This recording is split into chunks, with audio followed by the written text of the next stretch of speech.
So welcome to the Team Group and Organization Coaching Community of Practice. To those of you that are new to our community, and welcome back to those of you that have been with us for a while. We get together every Tuesday of each month and present a webinar to you on topics, everything from what is team coaching to team interventions to conflict coaching. You can connect with us in a number of different ways. So we are on Twitter, we're on email, we're on LinkedIn, as well as Facebook. So Elizabeth has posted up the slides for all of these different places that you can join our community. So I'm going to introduce to you a wonderful speaker, Karen Keller. She has prepared a fabulous webinar today that will help each of us on the line, both personally and professionally, by getting to know our own capacity to be influential. And she's also going to share with you tools that she has created to help your clients to become more influential. And in collaborating with Karen to bring this webinar to you, I was really most intrigued by the distinction that Karen makes between influence and being influential.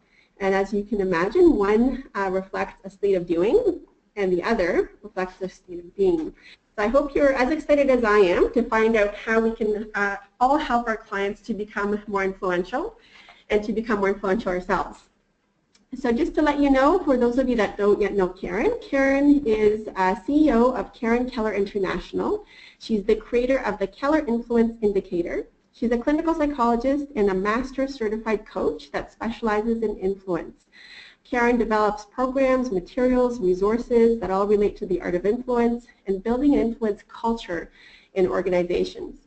She's been referred to as the female Dale Carnegie.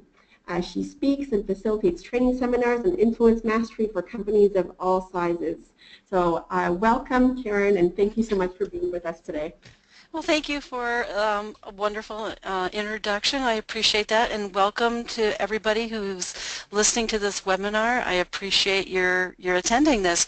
Now, I just want to check in and make sure, can everyone see my screen okay and it's registering fine?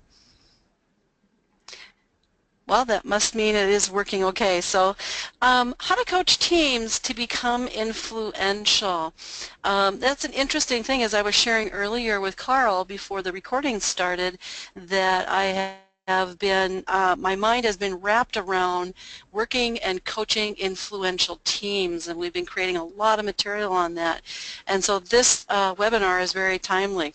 So let's talk about influence. I'm going to give you a little bit of background so you understand, as Evelina was saying, the difference. There is a distinction, and we're going to get started with that. Influence is the cornerstone for organizational success, and you will hear great leaders talk about that. They will share that that is something that is one of their best assets. And our coaching practices are no different. Developing our influence has great benefits, and it helps us to develop the influence of our clients as well. So knowing everything that you can about a person's potential to become influential, that opens the door for you as a coach to help them sustain long-term growth and performance. You coach clients who are leaders, you coach teams, you coach a variety of teams, all different types of teams, teams based on position. You may have a team of C-suite or managers or supervisors. You coach teams that are based on function. It could be the quality people, it could be IT, it could be sales or project managers or operations. You coach teams that are based on objective, and that could be leadership development or interpersonal or soft skills development or influence development or change management. And so you have so much exposure to different and a variety of teams based on these things, position, function, or objective. So today we're going to be talking about coaching influence and influential teams. What it is, how to find it, how to use it, how to recognize it in others, and how to help your clients and teams find their influence. So I'm going to be sharing a lot of information with you, including a handout called Mapping Your Influence, which I believe was sent out earlier, and we will be using that midway through my presentation.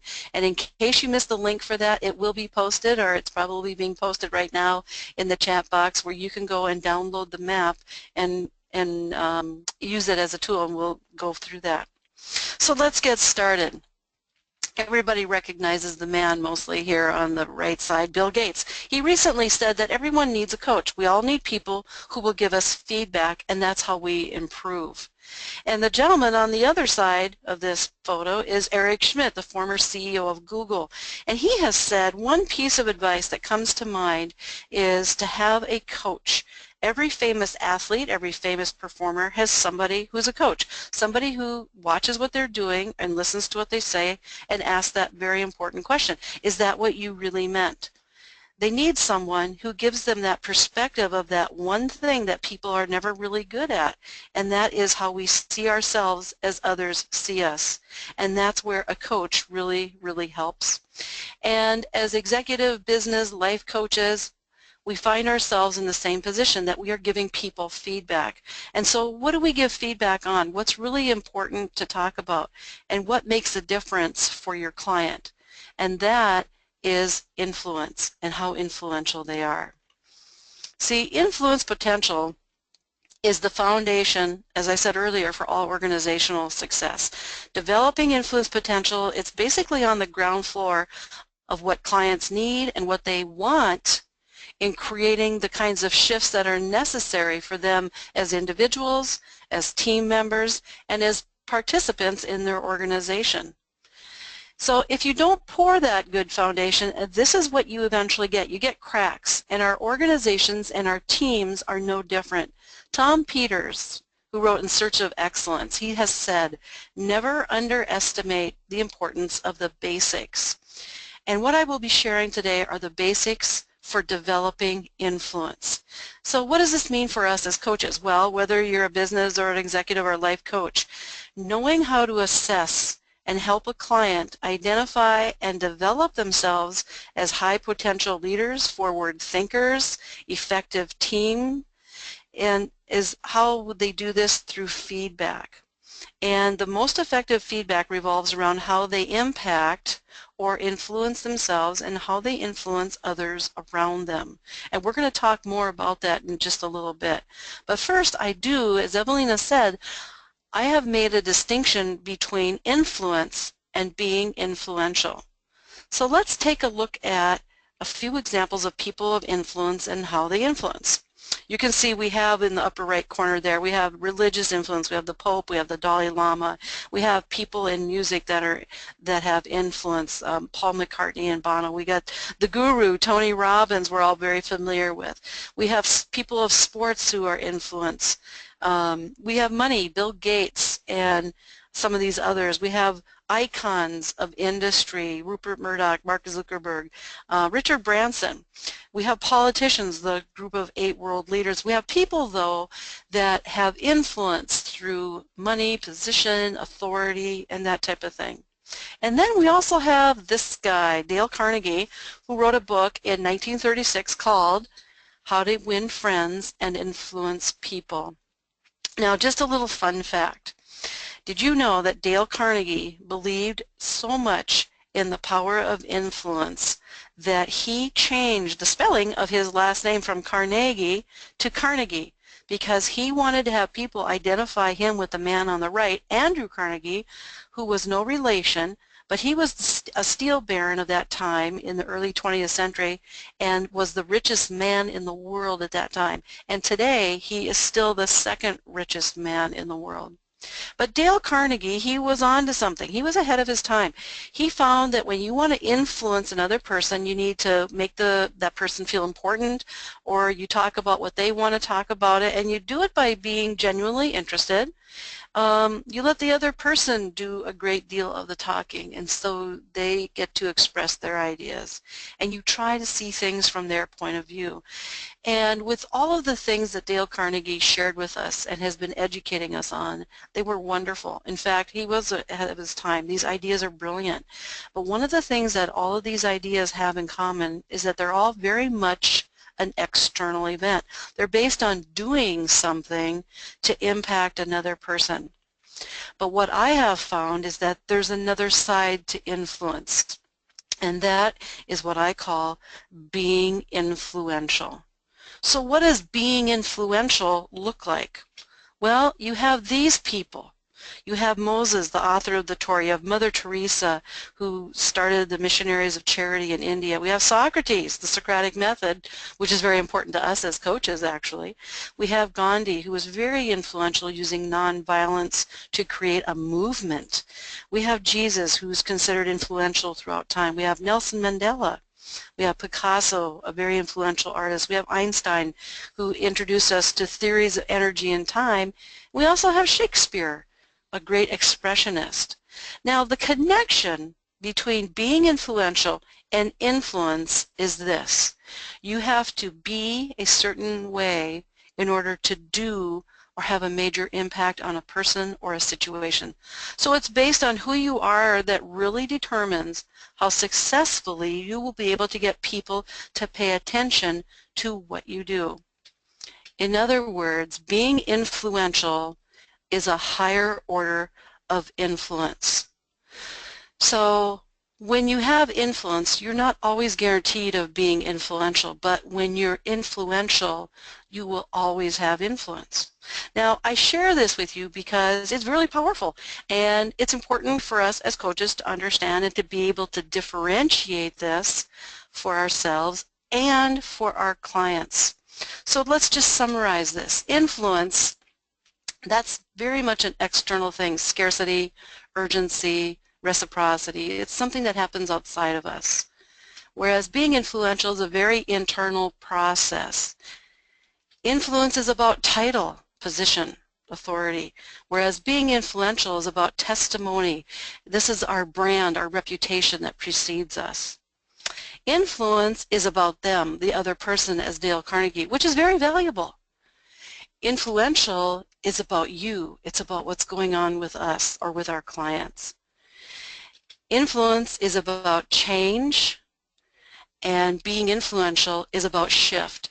Now, I know that everyone on the call today, we really make that distinction in our coaching practices between change and shift. And I want to share with you just really quickly, my clients, not having been trained as coaches like we are, they would always say, well, they would be confused about what's the difference between change and shift. And here's how I shared with them. Change is different than shift. So I'm asking everybody on the call today, please close your eyes and imagine yourself walking into a room that's all white. The floor is shiny white, the ceilings are white, there's windows, it's bright, and off to the right side on the white wall you see a white door, and on that door is a doorknob, brass, beautiful, and you reach over and you open the doorknob and you pull the door open, and what you see inside is an elephant wearing red top sneakers, high top red sneakers. And now you close the door, and I want you to open up your eyes. Raise your hand if you can forget that you saw in that closet an elephant wearing red high top sneakers.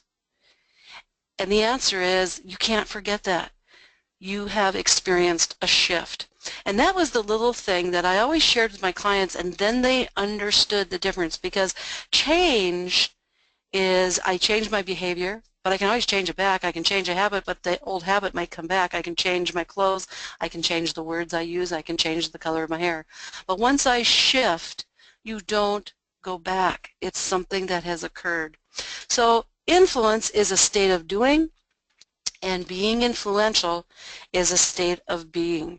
Now, this is important to understand as we move forward into this whole concept of what we have produced here, because there's many people, they confuse, they misuse, or they substitute these two words, but they are different. So what happens when you become influential? What's really going on, and where does it come from? Well, there's a litmus test of knowing if you are influencing or if you're influential. And it's this.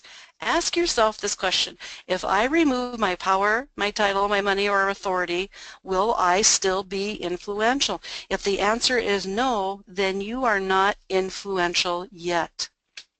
You see, being influential is the process of two emotional states coming together, yours and your clients. And in this case, you have several emotional states that you're managing as a coach when you're working with a team.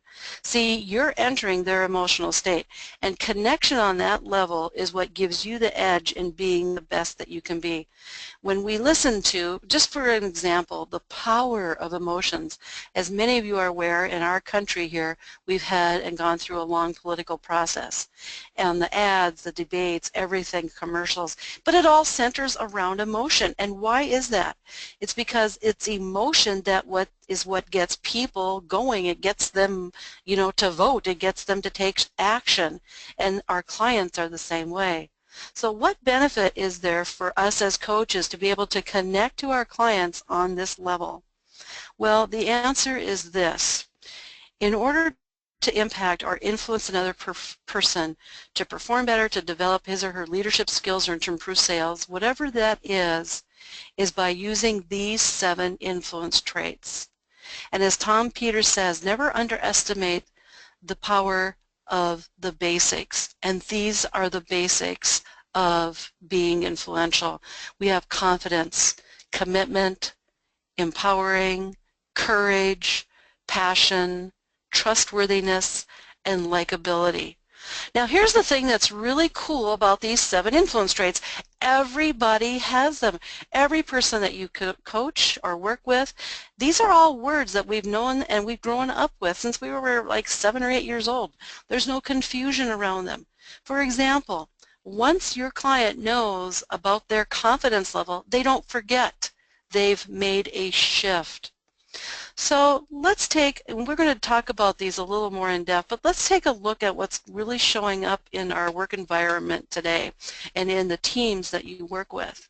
Behavior is inconsistent. It's not consistent with each other or with their own values or with the company's mission and values. We have generational differences. We have, in some places, up to 5 different generations that are working in an organization. Relationships are not honored. We have Stone Age thinking. Mentors do not walk the talk. There's a failure to orient and train and develop people, and this is where we come in. We see that there's a poor response to technology changes or any type of changes. One of the other issues in our workplace is that differences are not celebrated, and this is differences not only from culture, but differences in ideas, differences in approach, differences in our style. There's a lack of commitment to collaborative work environment, and this we see on teams as well. I heard, and I don't remember, I can't give you the source, but I was involved in a training webinar, and somebody said that 60-some% of teams disband before they actually accomplish the task that they were supposed to do. And it all comes down to because people are, number 10, not listening to each other. They're not knowing how to work together. So looking at this list, I would say that there's some really good insights for us as coaches to kind of understand that these are the things that our clients and our teams are working through. These are the things that are causing them a lot of stress. And it's no secret, as I said earlier, that influence, how we impact each other, is the most important asset or tool that we have when it comes to working or coaching with people. So in order to do this, you need to pay attention to your 7 influence traits: confidence, commitment, courage, passion, empowering, trustworthiness, and likability. Now there are 2 ways excuse me, there are two ways the 7 influence traits are used by coaches.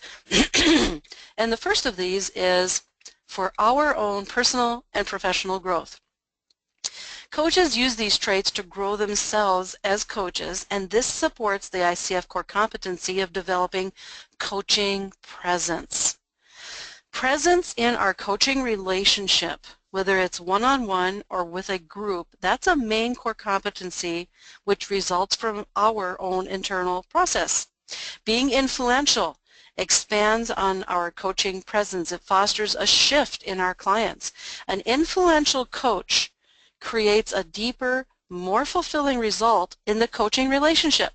So developing these traits that make you influential enhances what you bring to the coaching relationship and the coaching conversation. For example, clients, people, teams, they are strongly attracted to coaches who have high confidence and courage. They respect a coach who's passionate about working with them and can ask those tough questions because those mean pretty tough answers sometimes. Clients feel secure with coaches who exhibit trustworthiness, and they respond to coaches who they can respect and trust and are attracted to. And that's what's really important for us as far as how we develop our own influential capacity.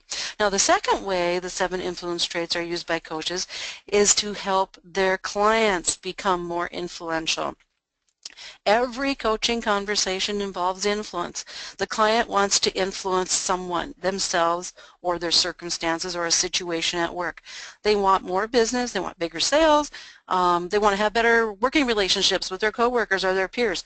They want to have a better understanding of themselves and how that can help them perform better or be happier.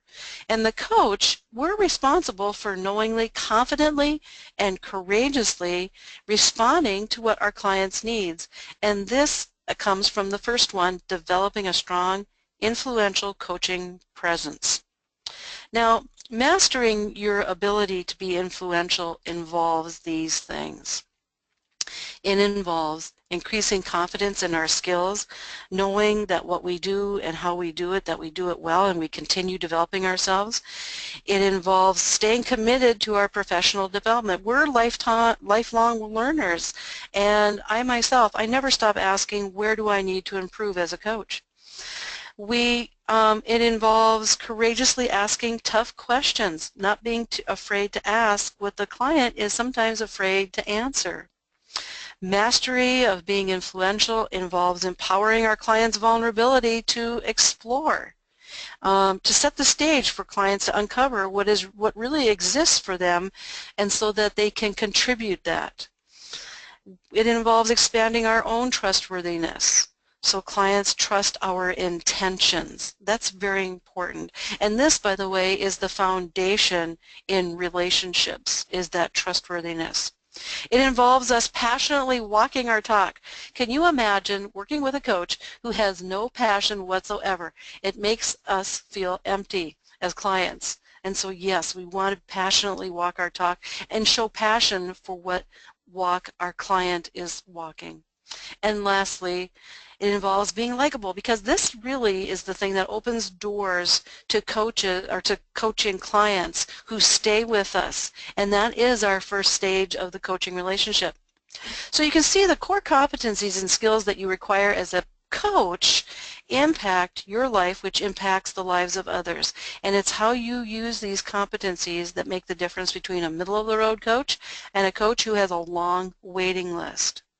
And this is about creating awareness, self-awareness, which is an ICF core competency as well. So one of our main goals or functions as coaches is to help our clients create awareness. And how do you work with your client on their 7 influence traits? And that is where the Keller Influence Indicator comes in. And we call it the K2 for short, because when we had it designed as a K and II, and it looked like a Roman numeral 2, and so we started calling it the K2. Now, the K2 is a tool that measures a person's 7 influence traits. It gives them basically a benchmark of where to start. It generates 2 reports. Well, actually 3. We are just uploading our 3rd report to the site and making it available. But the first report is called our K2 report, and that goes into detail about the 7 influence traits. It's about 50 pages long. The second report, we call it, it's the K2 Summary and Organizational Competency Report. I thought that's way too long, and so we call it the soccer report for short, because everybody knows what soccer is, and I like soccer myself. So the soccer report is a second report that takes a person's scores on each of the 7 influence traits and correlates them to 5 organizational competencies. And the first competency is leadership. The second one is communication. The third one is team effectiveness. The fourth competency is strategy and solutions. And the last competency is execution and evaluation. And the soccer report is anywhere from 45 to 46 pages long. And so the soccer report shows how a person with a certain set of scores, whatever they may be, how they show up as a leader, as a communicator, as an executor, and so on. Now, excuse me, one of the biggest issues that faces our clients when we work with them, at least this is my experience, is what do I do and where do I start? When a client or a team knows exactly their commitment capacity, for example, or their potential for being courageous, it changes their perception on what they're capable of doing. The client begins to uncover what's possible rather than kind of stewing or guessing about something that they're really not sure about or uncertain, and it's that immediate. The K2, the assessment, offers a starting point for both the client and the coach. So once the client has their K2 information on their scores, then the coach has a wide range of opportunity to tie in each of these influence traits to use with the client in a variety of ways. And how do they do that? The K2 is used as building blocks in an action plan. It can be looked at as and used as steps in a goals exercise. We can use them as qualities to develop. They may focus only on passion. You know, you may have a client or a team that says, we don't have a lot of passion for what we're doing, and that is something we need to develop. This information in the K2 assessment can also help remove barriers. So for instance, you have 3 people on your team who you see in their reports are low in confidence. How is that going to affect the team? It actually creates a barrier. But it's information and it's a starting point. It's not a stopping point, but it's a place for us as coaches to learn about this information, and it creates insight for our clients. So these provide a place of focus in some shape or form. They're responsible, these 7 traits, for a client's success or a reason to celebrate, or a client's failure or the reason that they need to begin again. In either case, these 7 traits determine what is most important in client development. Now, why do I say that and what makes this true? It's because being influential shows up in every relationship, a process, in people, it shows up in feelings, it shows up in roles that we play, it shows up in events that happen in our life, it shows up in our thoughts, it shows up in our belief system. Being influential shows up in causes of stress that, you know, especially I talked about earlier. It shows up in our patterns of behavior, virtually any outcome, because being influential is a part of our behavior. It's a part of our body language, our tone, what we say, and how secure we feel. So remember, if you're influential, you always have influence, because being influential is a higher order of influence. Now, how well people maximize their 7 influence traits will determine how effective or influential they'll be on all levels within a company, within a team, and how well or satisfying their relationships are both personally and professionally. So let's take a look at these. Now you can see every one of these traits is important on multiple levels. However, all of these traits together make up the influential person. For example, you might be high in passion but low in confidence. And so what does that look like? Well, you have a person who gets really excited about something and talks about all these possibilities but doesn't necessarily have the confidence to act on that excitement or that passion. So no action takes place. And how does that person then impact that team? Well, they struggle then with being effective. Or you might have a client who's really high in trustworthiness, but they're not really high in likability. Then what happens? Well, they appear unapproachable, and that causes people to stay away. And the client doesn't even know why. So even though the 7 influence traits, they are the fundamentals or the basics for being influential, when you begin to examine how these traits, which are common among all cultures and are an early part of our languages, they can also be the biggest challenge that we face. And why is that? Because looking at each of these influence traits can be pretty scary. Sometimes it's hard to become aware of the core reason for why I'm not getting that promotion or why I don't speak up in front of a team. It involves pulling back the curtain to find out what's there when there are times we'd rather do what this animal's doing, this ostrich, and put our head in the sand because it's pretty tough, and we can appreciate that with our clients.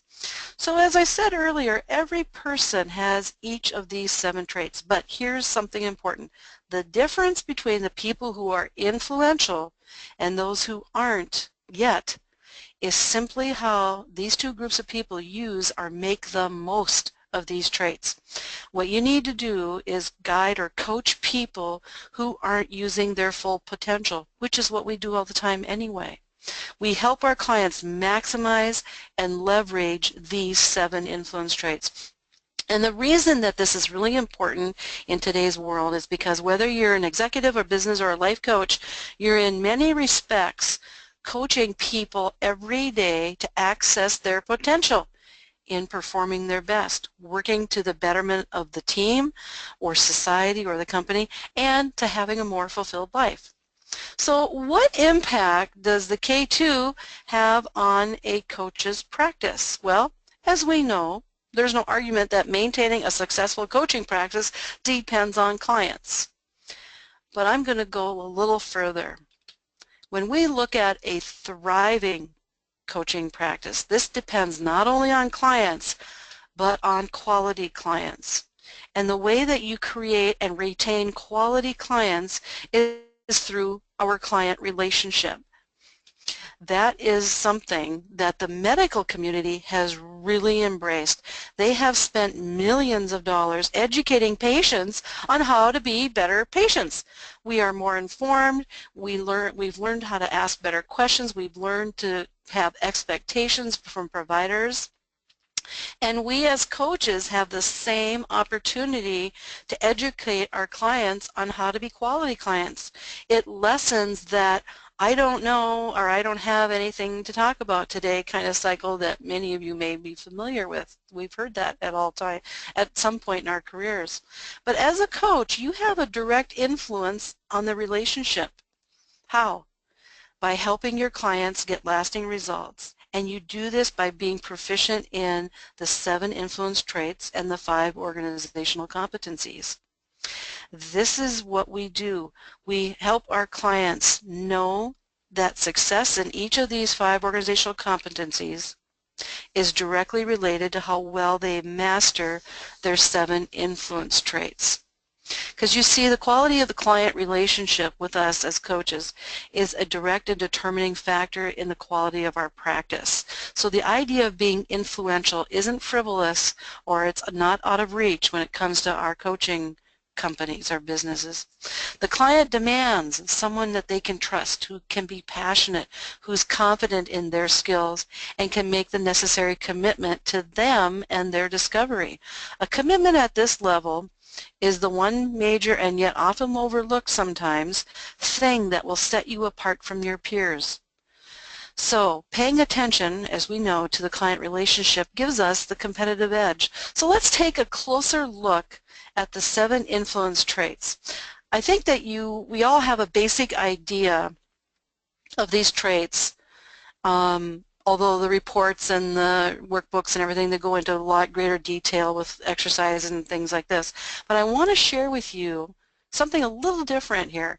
I want to talk to you about what it looks like when your client is lacking in these 7 traits and the effect it has on others, their co-workers, other team members, supervisors, friends, or loved ones. And by the way, all clients, whether they realize it or not, they're looking for coaches who espouse each of these traits. So let's talk about the 7 influence traits and what it looks like when your client is deficient in them. Let's start with confidence. Now, confidence is the attitude of believing, trusting, and relying on yourself. So if your client, or in this case, if a team member is deficient in confidence, this is how they show up: negative or kind of pessimistic or an insecure attitude. And that's what it may look like or present itself to the team. And the effect that this has is that the team begins to feel a little discouraged. It breaks their spirit, which in turn affects the quality of their relationships and performance. Next, we have commitment. So commitment is the force that we maintain behind what we achieve. It's the thing that keeps us going, we persevere. Being deficient in our ability to make a commitment can show up as indifference, and the person is seen as being distracted. So what effect would that have in the team? Well, the team begins to feel a little unworthy and of the person's time and attention. They don't feel valued, and it begins to affect their self-confidence. So let's move on to courage. Now, courage is our determination to meet head-on painful or disturbing situations. And this is the trait that's the foundation for all other virtues and values, by the way. Maya Angelou had a wonderful poem that spoke of courage being the virtue that supports all other virtues. So if your client or a team member is lacking in courage, they show up as being stalled in moving forward, stalled action, or no action at all takes place. They don't move on things. And the effect that this has on the rest of the team is that they don't feel heard. In fact, they begin to feel that the person is dismissing them. Next, we'll go on to passion. Passion is the gift of our spirit. It's expressed in excitement, enthusiasm for what it is we do or what we believe in. And not having or communicating passion results in losing our sense of purpose. We don't have a real design, a real focus on what our purpose is. And the effect that this has on the rest of the people around us is that people begin to lose sight of their purpose. And they feel that they've lost the loss of a partner. So if the team, if anyone on the team has lost their passion or it presents itself, it seems to affect other team members that we've lost a partner here, that we're not all on the same page, we're not all moving towards that same purpose. Next, we have empowering. Now, the 5th trait, empowering, this is giving people the opportunity to increase their contribution to the process. You share information, knowledge, power, whatever, with other people. Now, when this trait is deficient, it looks like somebody that's more interested in controlling the situation than exploring what's next. They tend to come off as being perfectionistic. And the effect that this has on the team is that it begins to diminish their vision. It stymies creativity and eventually starts to put people in a box. And it starts to chip away at their passion also for what they're doing. Next, we have trustworthiness. Now, trustworthiness, as you would guess, is being honest, keeping your promises and meeting expectations that you've agreed to. If you're not trustworthy or a team member is not trustworthy, they show up as arrogant or as vague or they're unclear. And the effect that this has on other people is that they begin to withdraw from that person and withdraw from the team as well. They begin to shut down, which leads to disengagement and very little interaction. And the last trait, and after this trait, we will take a break and answer some questions. Now, the next one we have is likability. Now, this is what I call the gateway trait.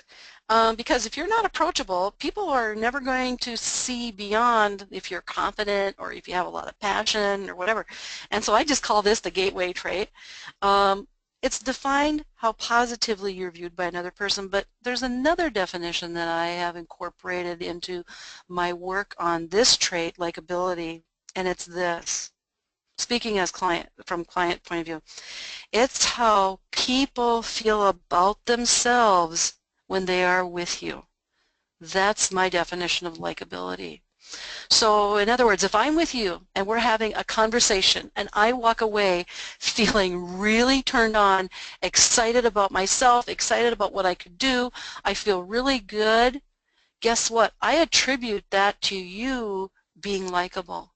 If I walk away from a conversation with someone and I don't feel so good about myself, I feel kind of negative or whatever along those lines, I begin to attribute it to, that person's really not likable. I'm not going to be around that person anymore.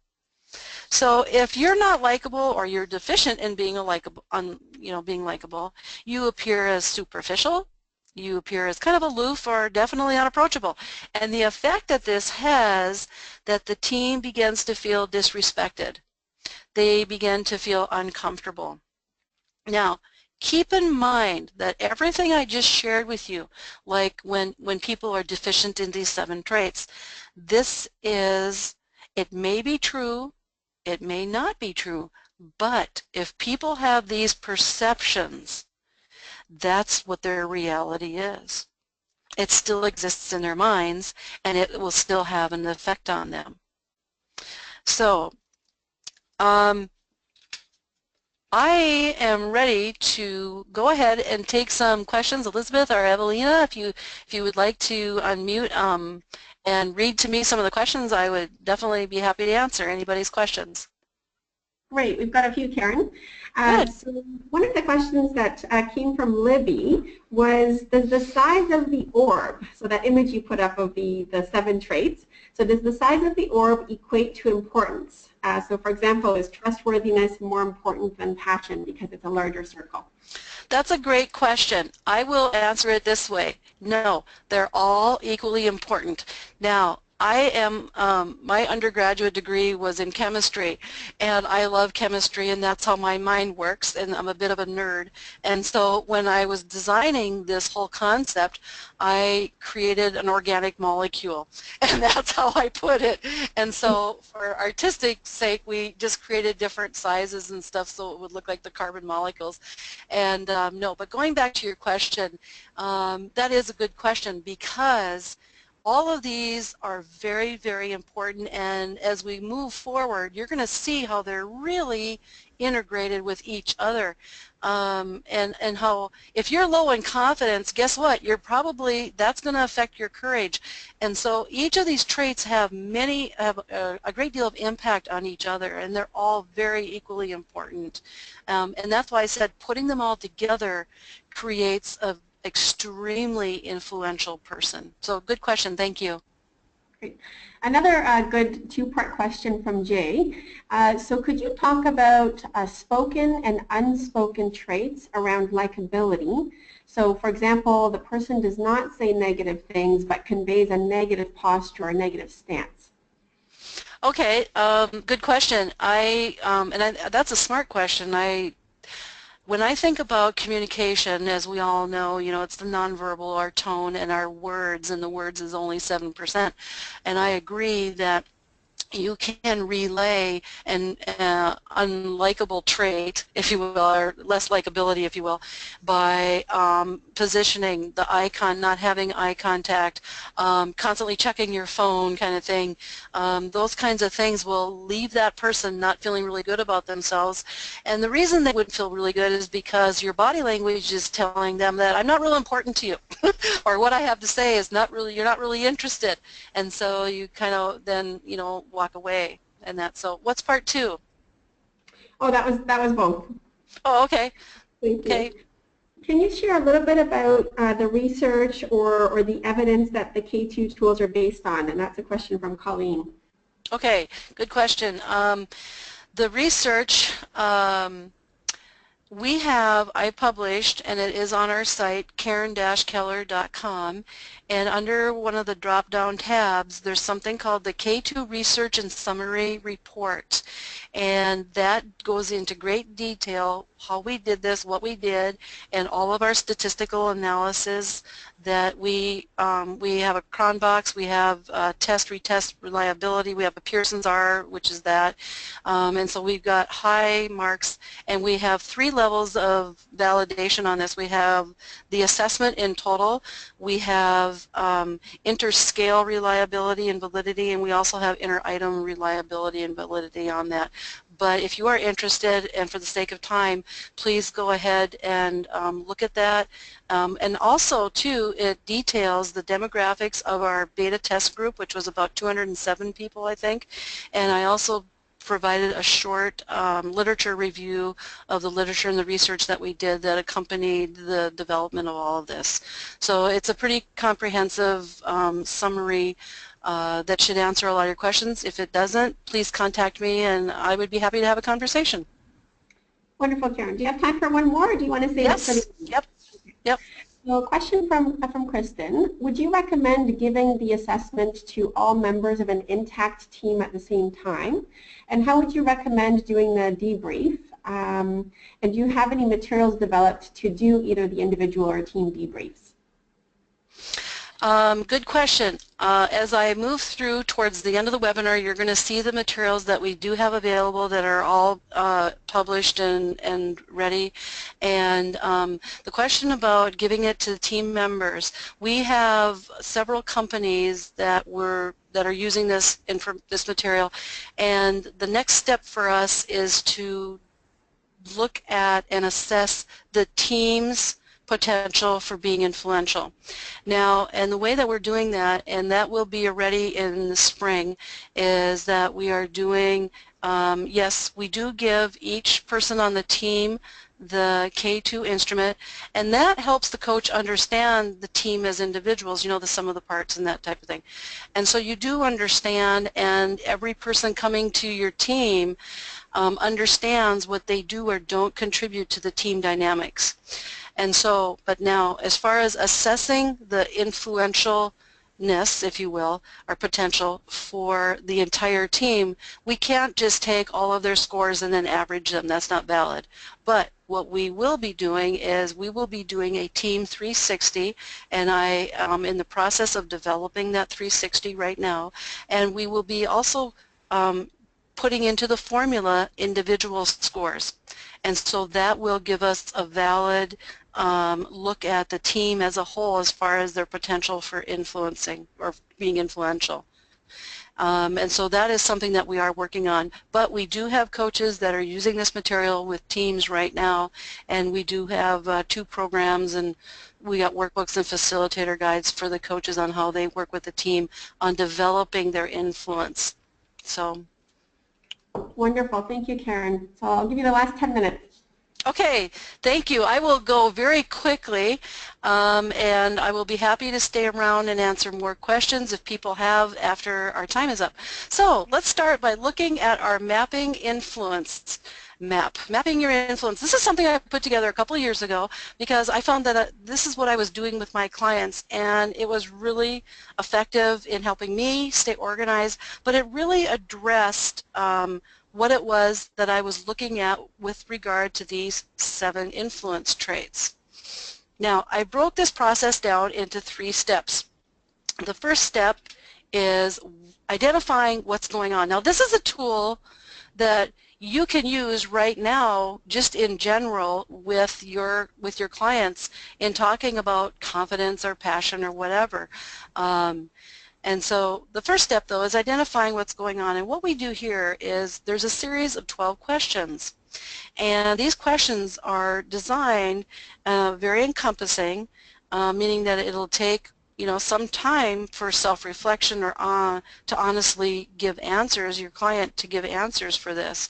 So for instance, and I'll just kind of go quickly through this. Number 2, how do I deal with stress and pressure? Well, their answer will reveal a lot to you as a coach about them.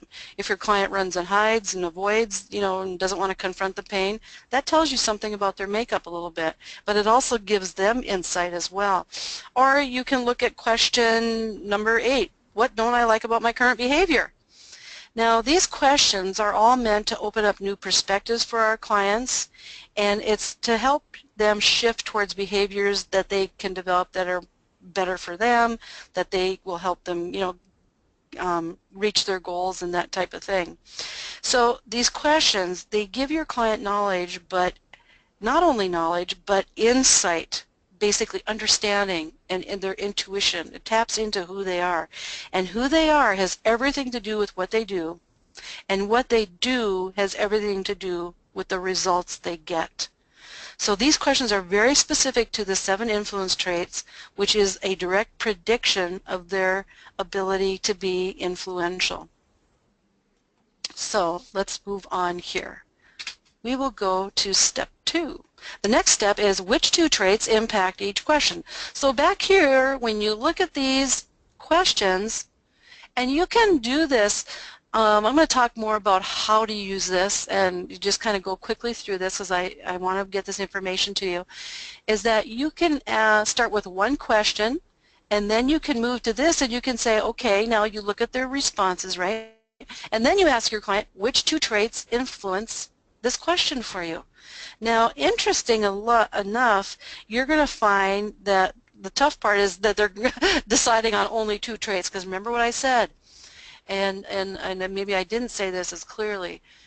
Every good thing, every positive thing, every goal, every reason to be excited, every accomplishment or success, and every failure, every hesitation, every negative thing, every rejection, everything that we experience can all be traced back to one or more of these 7 influence traits. That's how powerful these traits are. And I've done this with clients. I do this in our training. I have people, coaches that are being trained in this. Give me your toughest client issue that you're working on right now, and I will in 10-15 minutes demonstrate how that is traced back to some of these core things, which is one or more of these 7 influence traits. So you ask them which trait is connected to your responses. Now the interesting thing is one question, for instance, number 7, how do I face life's challenges? That question may represent confidence and commitment for one client, but passion and courage for someone else, because there's really no wrong answers. There's only right answers that honestly characterize where your client is at that particular minute or moment when you're asking and when they're developing their answers. Now, these aren't meant to be answered in 15 minutes, but you can see how this will lead to a huge amount of coaching conversations. And it may take weeks or maybe months for clients to really find their answers, but it keeps on moving and it keeps on growing, and they develop all this insight. And the key though is that they find them. And this map, by the way, it's a fluid map. Their answers are going to change as you coach with them, and the traits best connected to those answers are going to change, but that's called growth. So encourage your client to not panic when they look at this map a few months later and they think, wow, things have changed, it's different for me now. That's called progress. Now the last step is explore the 7 influence traits with them. And what I'm going to do is quickly go through these in the interest of time, is that in confidence, ask them to complete these statements. When I make a mistake, when I look in the mirror, the little voice in my head says, in new situations, This is a way of helping your client focus on their on their confidence rather than just say, give me an essay on confidence and where do you think you are on it. No, let's take them into situations. Let's take them into how they process information and how they see themselves. The next one that I'm going to look at is commitment. Now, what you do with these statements is to help them figure out an action plan or ways that they can change mindsets that keep them trapped in their comfort zone. And I call that, are you playing too small? And so when you talk about, I make safe commitments, risk is scary, my life has too many conflicts, my main goal is to please others, or gee, I just could never decide. These are all things that help them get closer to understanding their ability or lack of ability to make a commitment. The next one we're going to look at is courage. Now, courage, in order to have courage, to lead or communicate, the client needs to take the risk to change or transition. And I call that transforming or transformation in courage. So it takes courage to transform no's to yeses or drama to reality. That would be a big one for teams, by the way. For tale to truth, you know, how do I transition and transform fear to fuel and cowardice to courage? These are some things, so you start to think about on a continuum, you know, with this trait. The next one we're going to look at is empowering. And the main thing about empowering is that this is about your person's ability to let go, a person's ability to let go, your client, or how well does the team let go of past mistakes or first impressions that maybe weren't right on the mark, you know. Now, with this, we ask the question, do I encourage participation? Do I let go? What do I need to let go of to be more present? Do I share knowledge? This is all part of looking at how empowering are the team members with each other. And this is a critical trait for teams that we're finding and that, you know, the partners that worked with us are reporting back to us. The next trait I'm going to look at here is likability.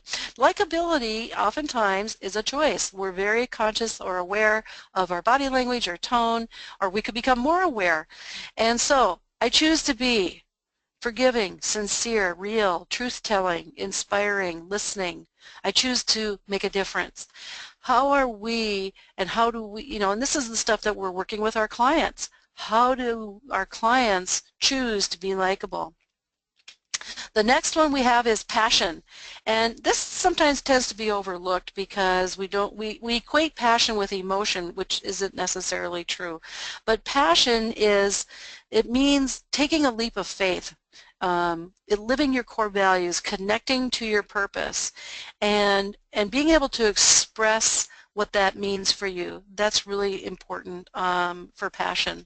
Next, we have trustworthiness, and this is about a mindset. Now, the feedback that I've received on trustworthiness is that this is sometimes the most difficult trait that people or clients work with, and the reason is because we all think we're all trustworthy, right? You know, I think I'm trustworthy, you think you're trustworthy, but sometimes people tend to struggle with this one because I think it's about it takes courage, if I, you know, how I would say this, it takes courage to trust ourselves. And not only just others, but ourselves. And so that makes a big difference. So trustworthiness, how do I practice open communication? What are my intentions? Are they to serve and to give? I'm consistent in my decisions and actions. So you can see that there's a lot of characteristics that go with trustworthiness or passion or confidence, and it's how we live these. You know, truth is my best friend. I trust even under pressure. Now, the next, you can see the whole trait map here.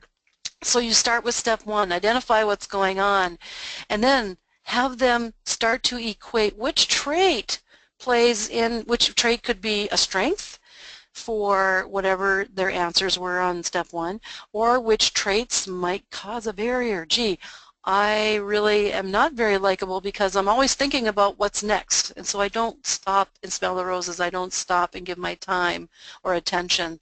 Gosh, that is probably causing a barrier for me.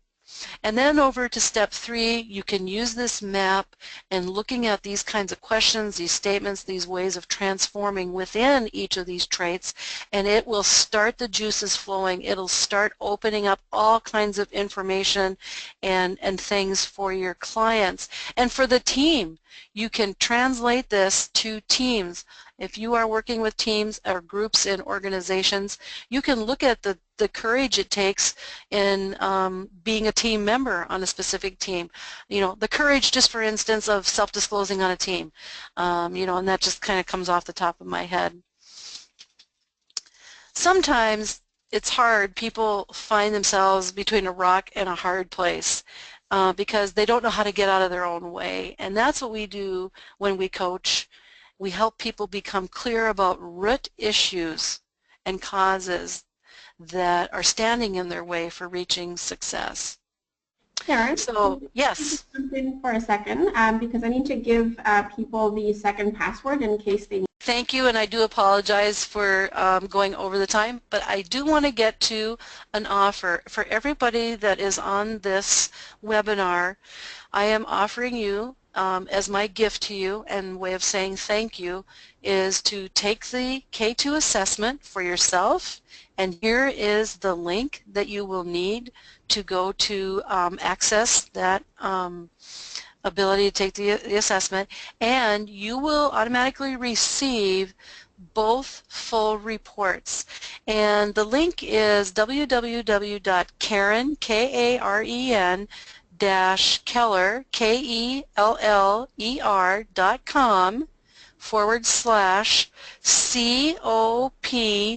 /COP team, TEAM offer. So it's Karen-Keller.com /COP-team-offer. And when you go to this link, you will have the ability to take the assessment and you will receive these 2 reports. Now, we talked a little bit about reasons why coaches use the K2 in their practice.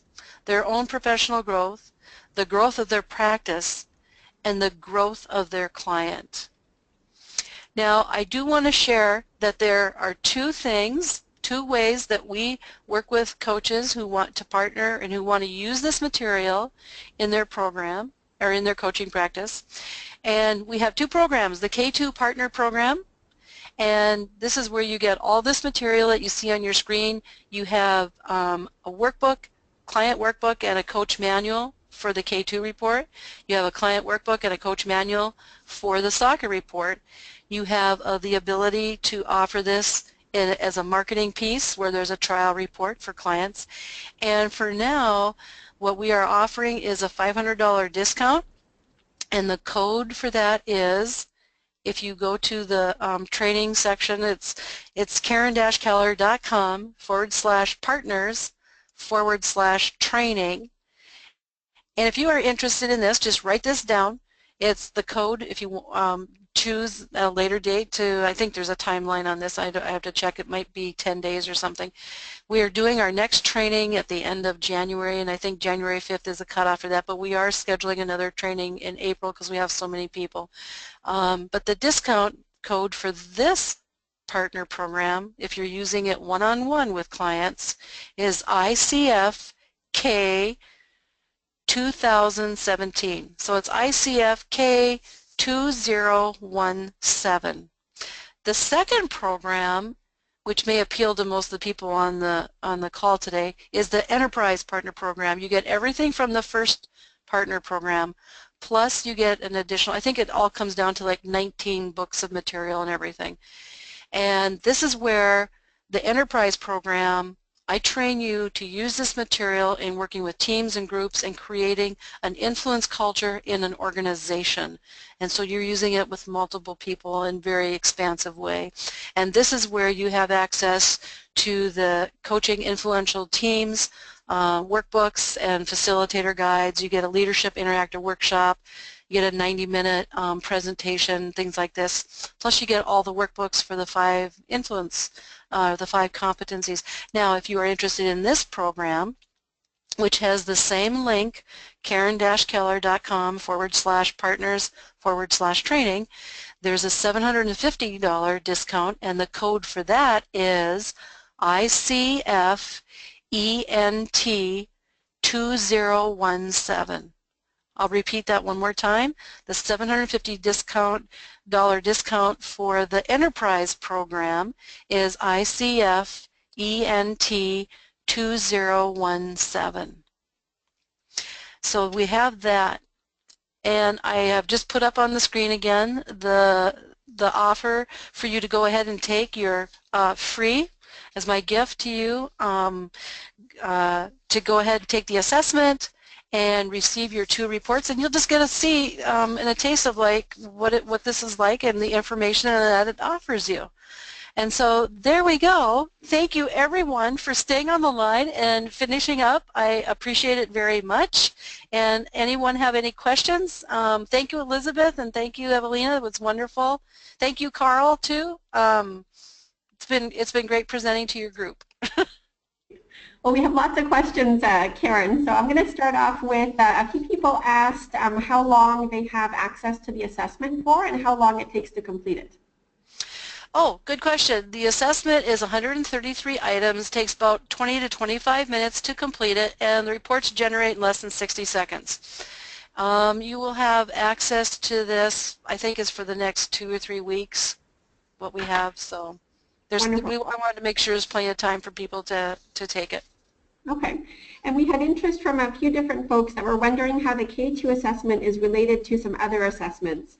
And some of them you might be familiar with. So the Big Five, the Leadership Circle, and DISC and Myers-Briggs.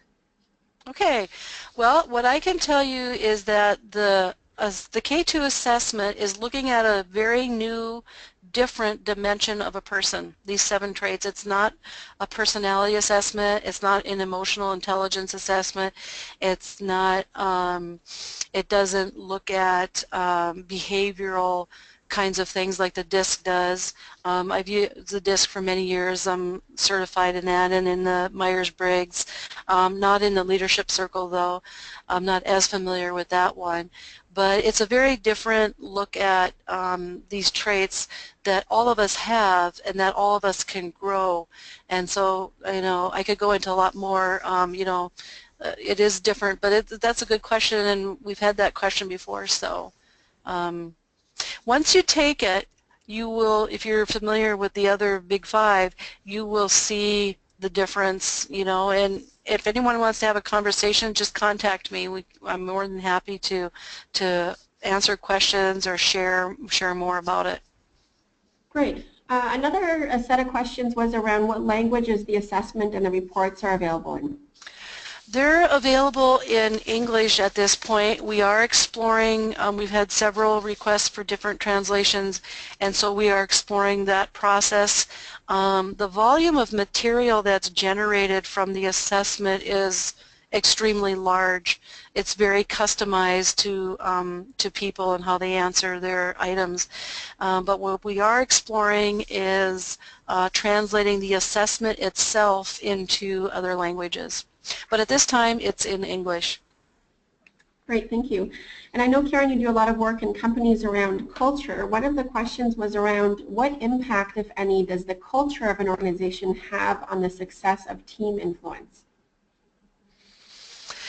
Well, I think that's an interesting question. If you have, for example, that comes to my mind, is if you have a culture in an organization that says you're not rewarded for telling the truth. In other words, telling the stories of the organization. And if you're not rewarded for that, that will definitely carry over into any team, whether you're working on building the influence of a team or the leadership skills or interpersonal skills of a team. Because we encourage our teams, at least when I was coaching teams, I encouraged teams to go out and practice what they learned as a team and what they did as a team, and they would move forward within the organization. And if you have an organization that puts their thumb on that, that would not be very effective. Now, on the other hand, if you have an organization that supports that kind of development and is willing to take the risk and it matches their values and their mission, then you will be very successful in developing an influential team, you know, and working with them. So I think it does have an impact because, and it's hard to say this, but because everybody likes to be able to pay their bills. And you know, this is actually, this is a good question, because if this were a case that you have a company culture where you're not supposed to share the stories of the organization or be a truth teller, that speaks of influence. They're using position, authority, money, whatever, to control what goes on as far as the dynamics of the culture, and that is influence. It's not being influential. Being influential is when an organization creates an influential culture where we trust and we work with our internal customers from a space of being influential, as well as our external customers. So that's a good question. Great. Comes back to that litmus test you talked about if you remove the source of influence, will you still be influential? Exactly. Yes. Great. One of the other questions that came up from Shannon and Rosalie, so back to the beginning of your presentation, what is the source of the top 10 issues that you presented at the beginning? I will have to look that up and send that to you.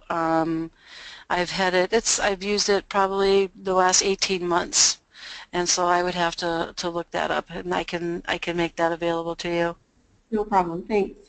And another question that came up from Danielle is, how is empowering a trait rather than an action? What's the distinction? Well, empowering, it's all these traits, like I said, they're not personality and they're not emotional intelligence or competency based, but it's more wrapped around a mindset.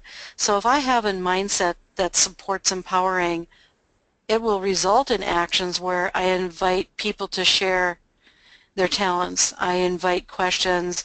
I invite, as a leader, I would invite people to make mistakes, because sometimes that's where you get your best answers and ideas. And so that is very empowering to be able to be that way. And so empowering in and of itself, I mean, none of these, it's kind of like if I have all this great knowledge and everything and I share it with no one, what purpose does it serve? And it's the same with these traits. If I have all this confidence, it's going to, exude in how I carry myself or my presence. It's going, if I'm passionate, it's going to come out in how I express my commitment, or how I express my interest and support for a cause or for a task that I'm doing, that kind of thing. So I think what it does, it starts with the mindset, it starts very internally, and it works itself out into an action or a behavior. Thank you, Karen. A question from Francois was, is there any difference between being influential and leadership? Is there any difference between them? I would say that top quality leadership is you will be an influential person. And that goes back to our research. If you look in the research summary that I talked about earlier, you'll see, and we looked at so much material. We went into 2 areas of research looking at what I call the pulp culture, like John Maxwell, Carnegie, Scott Peck, all the different people. And we also went into the academic research journals, and we looked on influence, and we had to expand our research diameter because of very little that was there in the academic research world, and we came across a lot on leadership. So I think top leadership involves being influential. Leaders can influence, and if they do so because of position and power, that's not as effective if they're doing it from a space of being influential and having people understand, empowering people, being trustworthy, and those kinds of things. Great. And by any chance, are the 7 traits based on any of Tom Peters' work? No. Okay. And another question from Steve is, how do the influence traits manifest differently between extroverted and more introverted leaders, if at all? Well, we made an attempt. We worked with an outside team that does this for a living. We made an attempt to do a correlation between the Myers-Briggs and the Keller Influence Indicator. And when we got about 10-20% into this process, we realized that they were very different.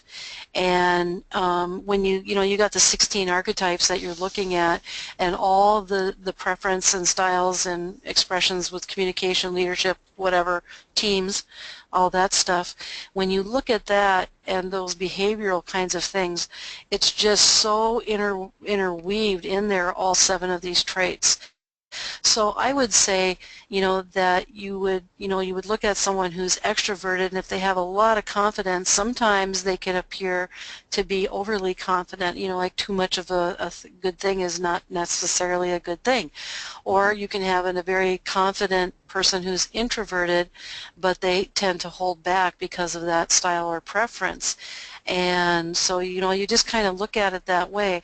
But when you have these different combinations of the 16 archetypes, it is interesting to see that, but we haven't, it would not be, we weren't satisfied with the level of validity of correlating it with the Myers-Briggs, just because of some of the issues that, appeared and what we realized and how we were looking at it. Great. I hope that answers your question. And Karen, we still have quite a few people on the line. Do you have time for a few more questions? Yes, I do. Great. Do you have any specific recommendations on how to teach these 7 traits, especially in a group setting? Or a question from Barbara. Yes, we have that. Actually, I just finished writing the material before Christmas and sent it to our publisher. I went through this on coaching influential teams, and we have 2 levels, one with the traits and one with the traits and the competencies.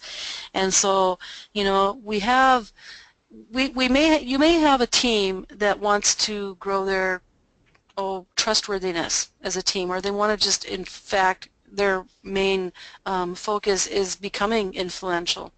And you really would focus on these traits and going through the different things, and I have lesson plans in that, and it's a process how you take the team through this. But you may also have a team whose main focus, their very goal, they have a specific task. And so you can use the material as supplemental material to an already existing model that you may be using, or approach, or another assessment even that you're looking at. And you can say, okay, you can talk to the team about which traits are holding you back as a team for accomplishing this task. And the team may say, well, we're really not, we don't have the courage to present it because we're not sure, or we're not sure of the decision makers and how it'll be received, and so there's some uncertainty. And so you help them work through, and when you do this with the people on the team, they come together as a very courageous team. They can do that. It may take a little time, some meetings to do that, but once people realize, it's amazing, the pieces of feedback that we get is that once people realize where they are on these 7 traits, they're like amazed. They become very invested in what they're doing as a person or an individual, and they bring that to their groups. They bring it to their companies that they're working with. And so it really has that trickle-out effect, where it, the raindrop, it just, moves out in the sea, and it really does impact each other, because it's very immediate and very permanent information that people learn about themselves. And so the coach has the responsibility of how do they use that information now. And so let's say you have a team that doesn't have the commitment, or I should say, you as a coach, you're working with a team of 7 people, and you notice that 2 of them don't have a very high commitment to what that team is tasked to do, whether it's develop their leadership skills or to solve an operations problem. There's not that commitment. That's the place to start. And so you talk to them, then you bring it to the team and you say, what's your commitment to actually doing this? And you get people involved. And if you happen to be coaching individually people on that team, or if you take the initiative to, if you're allowed, depending on your contract and whatnot, if you pull aside the people that have low commitment scores and say, could this be affecting the team in some way? And you work with them to see how they could eliminate that barrier by growing their commitment. You may find that the reason some people aren't committed in a team or to the team is because they're afraid of losing freedom, or they're afraid of being pigeonholed and locked into something. And once you eliminate that, boom, it manifests itself in growing their commitment. They come back to the team and it's a very different experience for them. So that's just like one of the examples of how this is being used with teams, or can be used with teams. Great. So really getting to the root of what might be blocking them. Right. Yeah. And it's quickly. It happens very quickly, and it's, I got to tell you, the coaches that are using it, they're saying, oh, for instance, and I use this as an example, is that if I'm working with a client and the client cannot figure out why they don't get invited to parties, they're not included on team meetings, they're blah, blah, blah, and me as a coach think they're kind of a jerk. This comes up, that's not talked about, but this is our experience of the client. They're not very nice. Well, for me to sit there as a coach and to tell my client that you're kind of a jerk, that is not going to be very helpful. However, if I have information and insight in these reports and it shows that their likability score is low, what I can say to my client is, you know what, I think that these are good things to take a look at, and let's try to find these answers. You direct them to the report, you look at it and say, let's take a look at your likability score. What is it in there that might be holding you back that you're not aware of? So much easier to do that because, it's based on how they responded to the assessment, and so it's 100% objective. Right. Well, I've got a question that builds on that, Karen, and then we'll wrap up in the next few minutes. This was from Ava. How do you apply the influence map to teams in particular? So do you change the I to the team? And how do you discuss the 7 influence traits in a team context instead of using the I context? And related to that is, do you coach at the individual level and then help each team member understand their effect or their influence on the team? Can you share a bit more about that? Well, I think with using the influence map, you can substitute team for I, but you have to put it in the appropriate context. And the other thing that I would recommend is using the map with your teams is that the team is aware of what you're doing and what you're talking about. They need to be aware of, trustworthiness. Now, the other part is that these 7 traits are really important in teams. If you have team members that don't trust each other, you're not going to have a very impactful team. And it won't be sustainable by any stretch of the imagination. And so when you work on these traits with each other as team members and growing them, and you can do this process as with a group of people. It doesn't always have to be done only individually. What was the second part of her question? Just do you need to change the I to the team, and do you first work with individuals to help them understand their influence and help them understand how they influence each other, or do you do that at the team level somehow? I think that you can do it together. Now, the other piece to this is that when you use this with teams, each individual team member is going to have their 2 reports. And so you can develop activities, that we have in our workbooks. I've already developed them. And what you do with the team to develop their confidence as a team. Confidence isn't just only in myself, but how much confidence do I have in the person sitting next to me, that type of thing. And so when they're aware of their own level and behaviors and strengths and challenges when it comes to any one of these 7 influence traits, the thing that you move quickly to is you say, how does that play out or show up in a team? And how is that either getting in the way of the team from moving forward, or how is it supporting the team to move forward? Right. You know, we all have the ideal situation that you would coach all 7 members individually and you would coach them all as a team, you know, and stuff like that. But sometimes we don't have that opportunity. Mhm. And so, but anyway, good question. So a quick question, can you be too high on any of these traits? Yes, when you, and I wouldn't say that's a comprehensive yes. For instance, you can be really, really overconfident where you appear arrogant. Or you can be, you know, I'm looking at this. When you take the assessment in the soccer report, there's something that I designed that's called a descriptor chart, and it shows based on your scores, it's a sliding scale for each one, and it has actual descriptors. And so, you know, too much of a good thing is, but it's our awareness of it. You can be 100% confident, but then it comes into, and you'll find this as a coach, so if you have a high confidence score, the question that you would ask your client is, how are you using that? Is it working for you? How are you expressing that? And that type of thing. And then you open up a whole nother level of working with a client or their awareness of it. So a person may be really, really likable, but are they a doormat? And they say yes to everybody and, you know what I mean, make all these promises because they want to be liked so much. So you go overboard. That being high and really, really high in likability and really, really low in confidence, you can see these two things. Because I am low in my confidence about myself and stuff, I revert to being really, really likable so people don't notice that I'm not real confident, but they will engage with me and interact with me anyway. Do you see what I mean? So sometimes a really, really high trait can compensate for a lower trait, which isn't always the best response, but again, it's about helping the client become aware of this. Mhm. Because when you have someone who's really low in confidence, high in likability, where I say yes to everything, what happens? They suffer from burnout because they agree to do everything. Because that'll make me likable and people will talk to me and whatever, right?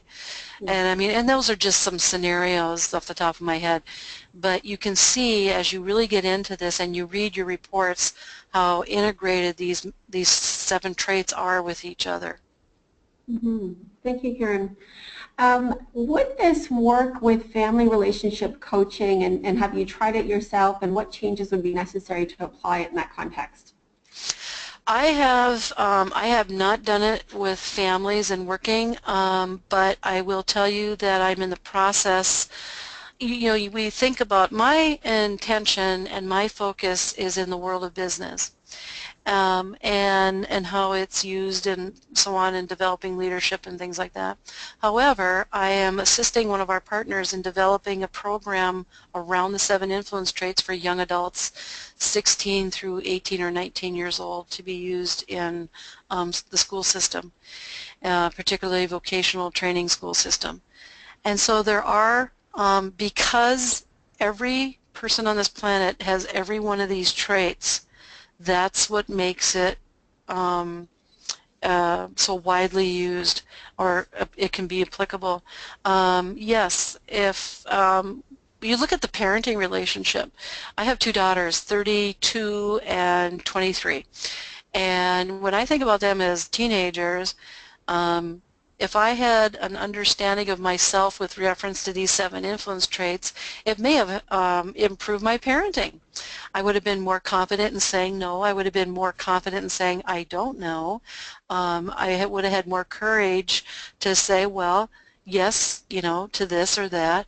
Or I may have, you know, I mean, it's just all these different kinds of things. And so you see, it is across the board. It's very transferable because relationships are relationships, whether it's, you know, between and among family members, parents. I've even had an online dating service contact us about a year ago asking to incorporate it into their matchmaking formula for pairing up people. And we haven't done that yet. It would involve considerable back end work, and so but yeah, it is it's because we all have this, and it, you know, my confidence when when a company, I get calls a lot from companies and HR people and talent management people, and they will say, well, how do you see this as being useful to organizations? And my response is, well, answer this. If I removed confidence and trustworthiness from every person in your company, what would it look like? Then they get it, because we all have this. And if we don't grow our confidence, and confidence doesn't mean I don't have fear about something, but it just means I go ahead with it anyway, but maybe calculate it or something. Low confidence means I don't even go ahead. Mm-hmm. I stay where I'm at and comfortable.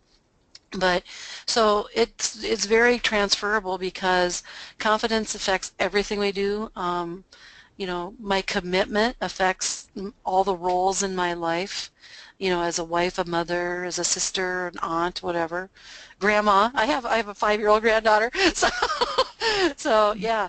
But you think about that they are very transferable, and it's not that. I had a question one time, and it's not that we go to work and we put on our confidence suit and we go into work, and when we come home we take it off. These are with us all the time, that kind of thing. So Mhm. Great. I've got one question from Britta, and I will give you a final wrap-up question as well. So Britta is wondering, can we redo the assessment in 3 to 6 months after, some kind of a team coaching intervention? Would you recommend that, and would there be a cost involved in redoing the assessment? yes, we do offer a retest, and my recommendation is after 8-9 months.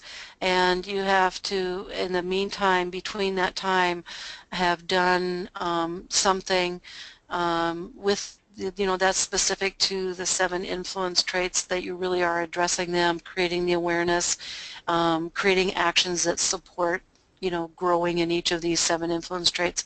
And I believe the cost, oh gosh, what is the cost? If it's like, I don't know if it's 67 or whatever right now, what it is. But when you become a partner, you get wholesale prices on all the stuff, which is, it was a very good offer. I mean, I left a very wide margin for coaches to be able to offer bundles and pricing to their clients, that kind of thing. So I don't know exactly right now what it is for coaches to purchase it. So Well, you provided us with your contact information, so I would recommend anyone that has those specific questions can email you. And yes. on a final note, Karen, one question came in was, could you share a K2 success story with the group? Um, sure.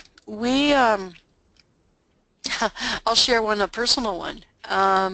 I talk to a lot of people, and we have thousands and thousands of people in our database, and I publish a calendar that have times and stuff for people who want to reach out and talk to me. I'm always happy to talk with them. And we especially get a lot of people from, I don't know if your membership is familiar with the Executive Coach on LinkedIn. It's a group. That's a group that I started like 12 or 13 years ago, and we have about 25,000 people in there. And so I always offer times. And so on my calendar, I had an appointment from a very famous publisher, world famous, and a gentleman. And my team has been known to play tricks on me sometimes, because I take myself too seriously. So they'll do things. And I contacted my assistant and I said, okay, who's doing this? I said, this is funny because everybody would know this man. And she goes, let me check. She said, I don't think so. Nobody shared it with me. And she checked, and it really was this person. And I was like, oh my goodness, what has gone on? So I had our IT team go in, pull his reports, and I looked at his scores, which were on the low side. And I said, wow, this doesn't even seem to make sense. And they said, nope, it does, because our system is working real well. And so I did some work and looked at his reports and stuff, and in 2 days we had our call. And very, very nice man, and whatever, and I was still going, oh my goodness, you know, why did he reach out? Because he's just very famous. Anyway, he went on to ask me about the assessment and stuff, and he said, you know, I took this about 3-4 weeks ago, and he said, I have not been able to sleep. And I said, well, I'm sorry about that. He said, no, I keep wondering how this could be, and my question is there an issue with, did I do something wrong, or is there something wrong with how it's running on your end? And I said, you know, I'm glad you asked the question. Before we talked, I did go in and we looked at it. My IT team assures me that it's functioning very fine. Everything is working correctly. And he said, well, I don't understand my scores. And I said, well, I actually was looking at that, and it's a surprise to me. I said, because obviously I just know you from, you know, TV and what you read. And I said, so I did go in and I looked at your scales and how you answered the items. And this man was very, very interested in knowing, you know. And I said, well, what it shows is that each scale you basically answered half the items one direction and the other half of the items a different direction, the opposite. And he said, well, what does that mean? And I said, well, and that's why he got the lower scores. And I said, well, what that means is that there's a conflict inside of you, that the way you probably really are is at odds with who you've become. And I'm going, whoa, I went out on a limb there.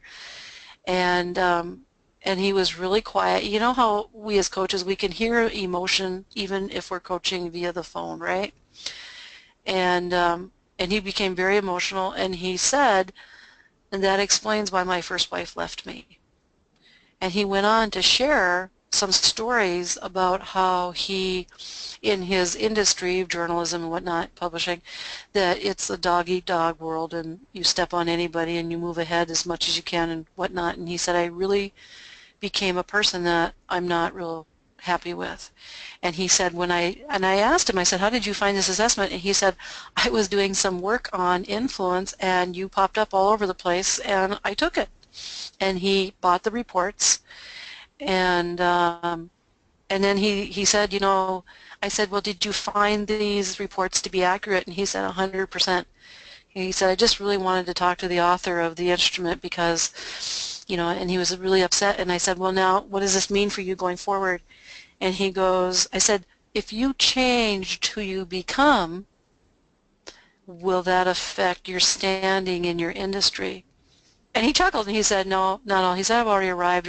I'm not going anywhere. You know, and because he's that well known and accomplished awards everywhere and all that.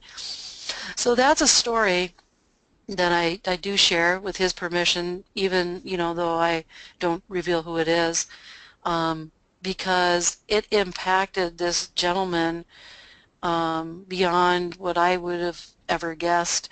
And it really inspired him. He wanted to coach together. I referred him to a coach that knows this material, and they're working together. I hear from him every few months. But it really had an impact on him.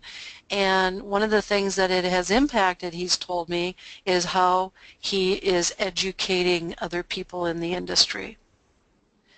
And I said, that's remarkable. And he goes, yeah. And so, you know, he wants to collaborate and do some things because he just found the material, but the ability to learn about himself, he wants to pass that forward to other people and whatnot in his organization. So that's a personal story from me personally directly.